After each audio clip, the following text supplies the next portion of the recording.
Bueno, señores, monólogo 2000. 30 años metiendo libreto debajo de esta peluca. Mire, esta noche en lugar de hacer un monólogo lo que pasó esta semana con la actualidad de esta semana, vamos a hacer un monólogo recordando lo que pasó los últimos 30 años, a ver si aprendemos algo, ¿eh? Señores, cuando ya por 1960 puse la jeta por primera vez delante de los horticones, no existía la televisión color, no existía Maradona, no existía el Austral, es decir, el Austral tampoco existe ahora, pero es otra historia. No existía el control remoto, no existía el yogur descremado, pero sí existía Don Álvaro. Sí, señores, sí, Don Álvaro, el papá de la nena. Si bien Don Álvaro empezó a curtir gabinete como ministro de Industria ya por el año 55 de la Libertadora, que no tiene nada que ver con la Copa Libertadores, porque recién con Arturo Frondizi se convirtió en ministro de Economía. Porque le voy a decir más, antes de don Arturo Frondizi no existía el Ministerio de Economía, dicen los memoriosos que para aquellos años había poco de guita en el Tesoro, y entonces con un ministro de Hacienda tipo Cereijo alcanzaba. Con la viciadura aparecieron los ministros de Economía, lo que no queda muy bien claro si la viciadura trajo al ministro de Economía o si los ministros de Economía trajeron la viciadura. Lo que pasa que hace 30 años que tenemos de las dos cosas. Por aquellos años, don Álvaro Sogaray se mandó la famosa frase: hay que pasar el invierno. Y pasaron los inviernos, ya las primaveras aparecieron, lo único que no apareció fue la guita. Y también, por aquellos años 60 comenzaron los planteos militares a don Arturo Frondizi. En realidad, el primer planteo fue el 8 de julio de 1958, pero en 2 años le enchufaron 30 planteos. Y aquí con don Alfonsín tuvimos 2 planteos con los muchachos de la Pomada. Calcule lo que habrán sido 30 planteos. La cuestión es que los muchachos al final lo rajaron. Y cuando el general Poggi estaba ya listo para asumir como presidente, apareció José María Guido, también conocido como José ¿Dónde me pongo? Pegó un persaltum, entró a tribunales, juró como presidente ante la Corte Suprema, se coló por un intersticio en una puerta de la Casa Rosada, se sentó en el sillón, y cuando Poggi se dio vuelta dijo: ¡acá está!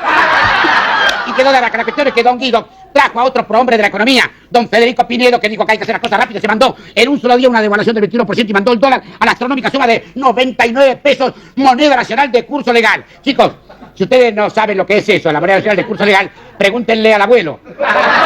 Pero no lo hagan llorar demasiado, por favor. La cuestión que don Pinedo te la tomó ofendido por la crítica que despertó esa devaluación. Y entonces apareció de vuelta Álvaro II, que viene a ser como Highlander 2, Tiburón 2, Rocky 2, una cosa así. Como el tema del hay que pasar el invierno estaba gastado, don Álvaro inventó otra cosa. Inventó el empréstito patriótico 9 de julio, llamado también los bonos de Alzogaray. Los que se lo quedaron, la verdad, se ganaron mucha guita. Los que no nos pudimos quedar, ¿para qué le voy a contar? Eso, mientras tanto, los militares que no tenían nada que hacer, se pusieron a jugar los soldaditos entre ellos. Hicieron una raya, hicieron colorado de este lado, azul de este otro lado, gana el que tiene más tanques. Nosotros, los civiles que no teníamos arte ni parte en el asunto, porque únicamente ligarnos una bomba que nos reventara la casa. Estábamos tranquilos porque tanto azules como colorados decían que todo lo hacían por el bienestar de la gente y por la salvación de la patria. De donde se deducía que la salvación de la patria estaba en manos del que tenía más tanques. ¿Comprende? La cuestión es que en el año 63 le tocó el turno de vuelta a un presidente constitucional y apareció don Arturo Humberto Illa, uno de los pocos cordobeses nacidos en Pergamino que se conocen. Don Arturo Humberto Illa nombró como ministro de Economía a don Eugenio Blanco, que muere en el cargo, y entonces mi gran amigo Juan Carlos Pugliese asume como ministro de Economía, empieza, mejor dicho, su carrera como ministro de Economía suplente de todos los gabinetes radicales. Pero como las cosas buenas duran poco tiempo, antes de cumplir los 3 años, los muchachos de la Gineta le dan el raje a don Arturo Humberto Illa y designan en elecciones limpias y por unanimidad 3 votos a don Juan Carlos Onganía.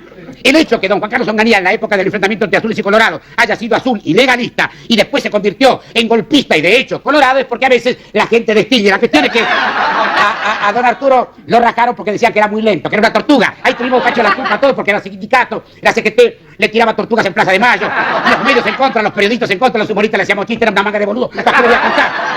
Porque el problema no era que don Illa era lento, el problema es que los que vinieron después fueron rápidos y fuimos derechos para el caramelo, fuimos pero rápido. Claro, no todo fue negrura en aquellos años, porque en el 66 hubo avances, porque después de la noche de los bastones largos cerraron todas las facultades y entonces todos los investigadores, científicos, matemáticos, laburantes de la neurona avanzaron hacia las fronteras y se la tomaron y no volvieron nunca más. Después apareció algún premio Nobel que volvió a saludar a la familia y se la volvió a tomar. Total, que para 1969 el ministro de Economía era Adalbert Krieger Macera, que había mantenido el dólar más o menos estable, pero de pronto apareció don José María Danilo Pastori, como el dólar ya estaba en 350 mangos, le arrancó 2-0 porque inventó el peso ley 18.188, íntimamente llamado el peso ley. Don Juanca, en aquellos años, Juan Carlos Onganía, pensaba quedarse 20 o 30 años, pero apareció el cordobazo, el rosariazo, y el país se movió como un flanazo. O sea que para los finales de 1970, los muchachos le dieron las gracias por los servicios prestados a don Juanca primero, y después designaron en elecciones limpias y por unanimidad a Roberto Marcelo Leviton. Roberto Marcelo Leviton es el único presidente en toda la historia argentina desde 1810 hasta la fecha que cuando lo designaron no lo conocían ni el loro. Vea, escúchame, en las redacciones no sabían cómo se escribía el nombre, no había una foto de él. Cuando a la noche de la sexta apareció Leviton presidente, la gente preguntaba, ¿pero presidente de qué país era este buen señor? Porque para colmo, cuando lo designaron, él estaba en la Junta Interamericana de Defensa en Washington, así que aquí estábamos como los indios que se golpean el todo, en bolas, que a los gritos estábamos, la verdad.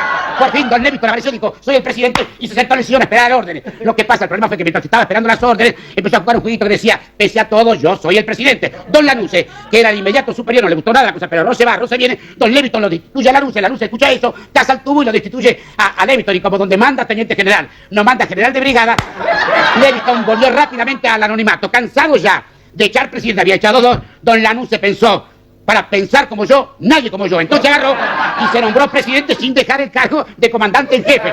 Astuto el hombre. Y enseguida inventó una cosa que se llamó el GAN. Gran Acuerdo Nacional. Se mandó al coronel Cornicelli a ver la puerta de guerra a mi gran amigo Juan Domingo. Juan Domingo Cangallo, y le dijo que si entraba en el GAN le devolvía todos los sueldos del 55 hasta la fecha. El viejo dijo, lo primero, cazó la mosca, lo dejó al gobierno con el GAN y con las ganas. Y entonces don Lanusse se chivó y se mandó la famosa frase que el viejo no volvía porque no le daba el cuero para el volvió debajo de las arrugas. Todavía le quedaba un cacho de cuero. Volvió para mostrarlo en vivo y en directo y formó un frente cívico que se llamó Fresilina. Pero con la Fresilina tenía nombre de antibiótico, lo cambiaron por Freculi. Escuche, Fresilina, Freculi, Frecupo, son todos remedios del mismo laboratorio. Tienen el píldora, en inyectables, en supositorio, úselo como le dé la gana. La cuestión que en aquellos años 73 apareció la Nueva Fuerza, un partido político inventado por mi gran amigo Alzogaray, que tenía como candidato a presidente a mi gran amigo Julio Chamizo. El que quiera acordarse, que se acuerda. La cuestión es que el 25 de mayo de 1973 asumió el tío. No otro tío, el tío Héctor J. Cámpora, y como el eslogan era el Cámpora al gobierno, Perón al poder, los muchachos del bombo rápidamente lo renunciaron a don Héctor. Renunció el presidente, renunció el vicepresidente, renunció el presidente de Provisión del Senado Díaz, le hicieron una cosa ahí, que sí, lo que hicieron, la cuestión que quedó como candidato a presidente de la República, el presidente de la Cámara de Diputados, Raúl Lastiri, que casualmente era yerno de López Rega. La cuestión es que Lastiri, conocido también como José Corbata, porque tenía un montón y le encantaban, llamó a elecciones y ganó por unanimidad la fórmula Menem. Digo, no, la fórmula, Perón se muere y de estar mal pasamos a estar peor porque viene Isabelita y lo trae a Celestino Rodrigo, que se manda al famoso Rodrigazo, que nos deja a todos con el tuje para el norte, ¿comprende? La verdad de la historieta es que don Celestino, que yo sepa, cabe destacar, y que yo sepa, fue el único ministro de Economía que se comió cana por cuestión de su gestión como ministro, cosa que no le ha pasado a ningún otro ministro de Economía. Nunca más se han salvado todos, la verdad que es un misterio que no sé por qué. ¿Cómo seguía esto? Después de Celestino Rodrigo apareció Tony Cafiero, sí, Tony Cafiero, el del sí. El de si lo hubiera sabido lo llamaba plebiscito.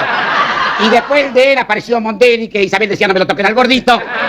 Cuando se murió Perón, es una acotación que le había hecho, yo estaba laburando en este canal, me llamaban para decirme vamos a parar un poco los programas humorísticos, hay que hacer un duelo. Y yo pensé también que lo suspendan un par de semanas. La verdad que no lo suspendieron un par de semanas, lo suspendieron un par de años. Después vinieron los muchachos en el 76 de vuelta y la siguieron, porque era que entonces eran largos los duelos, ¿comprende?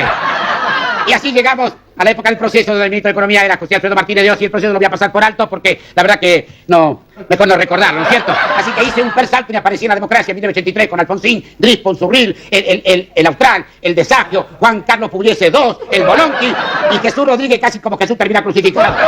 Mientras en estos tiempos la hiperinflación y los empresarios le apretaban el gañote a don Raúl Alfonsín, apareció Carlos Saúl el presidente electo que decía que tenía el equipo formado listo para salir a la cancha y ganar por goleada. Don Raúl, que quería quedarse 6 años, ni un día antes, ni un día después, no le quedó más remedio que tirar la esponja y de paso le tiró el gobierno por la cabeza a la patilla mayor de América. Carlos Saúl I, ya que estamos, señor. 30 años bancándose a 16 presidentes y 37 ministros de Economía que se lo pasaron diciendo esta es la crisis más grande que está sufriendo el país. Hay que reducir el gasto público, hay que laburar más, hay que invertir en el IFA. Mientras tanto, quiere que le diga una cosa, mira, este peso moneda nacional, le arrancaron 2 ceros con este otro peso, ley 18.188. A este le arrancaron 4 ceros con este otro peso argentino. Y como si esto fuera poco, le sacaron 3 ceros más con este peso, con este austral. O sea que le estirparon 9 ceros a este pesito de acá adelante. Y como este austral equivale a 1.000 millones de pesos moneda nacional. Y como en aquel entonces se compraba con 83 pesos moneda nacional, $1, este austral equivale a 12 millones de dólares. Lo cual parece un chiste si no fuera una joda grande como una casa. Pero yo todavía